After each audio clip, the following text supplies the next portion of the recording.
Hi, this is Milah Libin, Editor-in-Chief of Dizzy Magazine, and I will be reading the editor's note for our 6th issue. I first went to Japan in 2017 when my good friend Kai Tanikawa Oglesby, contributing editor of this issue, moved there after living in downtown Manhattan all her life. It was the perfect excuse to travel to a country that I had always hoped to visit. That same year, Arvid, Logan, and I launched Dizzy. We went to Japan just before the 2nd issue came out. Our friend Shin Nishigaki introduced us to Harajuku clothing store Domicile, where we celebrated the new release. Since then, we have built relationships with many extraordinary friends and collaborators in Japan, in particular Mama Luli from Breakfast Club, who went on to host Dizzy events in her restaurant and bar. You can see her recipe later in the magazine.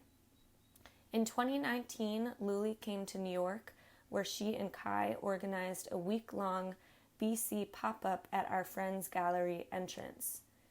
BC hosted the launch of our 5th issue, Kai's open mic series, Say It Loud, a karaoke night, and a show with New York-based band Blair and performer Caroline Tennessee, among other events.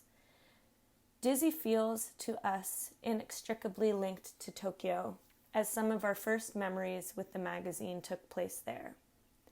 For this issue, we wanted to highlight some of the incredible artists we have been fortunate enough to meet or admire from afar.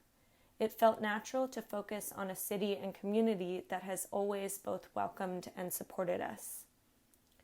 Prior to visiting and developing a relationship with Tokyo, the Japanese design and publishing world had been a large part of Arvid and my influences as self-publishing artists and book lovers. When we first met, he shared his collection of Hobby Japan issues and Fruits magazine compilations. We flipped through pages of Hobby's robot model kit instructions and dioramas, and Fruit's photos of inventive street style from the early 2000s. Drawn in by their colorful layouts and unique typography, the design of these magazines and others heavily impacted our sensibility when starting Dizzy. The value placed on print, handmade paper, and physical media in Japan is something we connected to immediately. Strolling through Jimbocho, a Tokyo neighborhood known for its bookstores, we have discovered precious reference material ranging from children's books to fetish magazines. Issues of the adult magazine SM Fan, dating back to the 60s, have a variety of paper stock and printing methods throughout the illustrated pages. Gorgeous sewing pattern catalogs from the 1940s remain in pristine condition even when pressed between heavy stacks of books.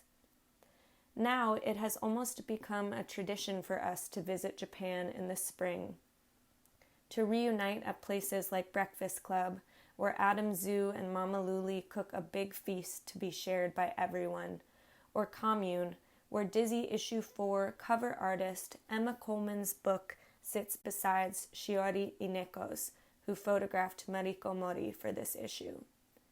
In the following pages, New York-based artists collaborate and converse with Tokyo-based artists, as well as others throughout Japan. We aim to emphasize and share this connection we are fortunate to have nurtured.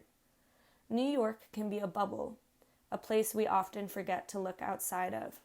Although we have always featured artists based beyond New York and the U.S., for the year 2020, Dizzy will focus solely on international creators. And below this introduction is a translation into Japanese by Mari Kojima.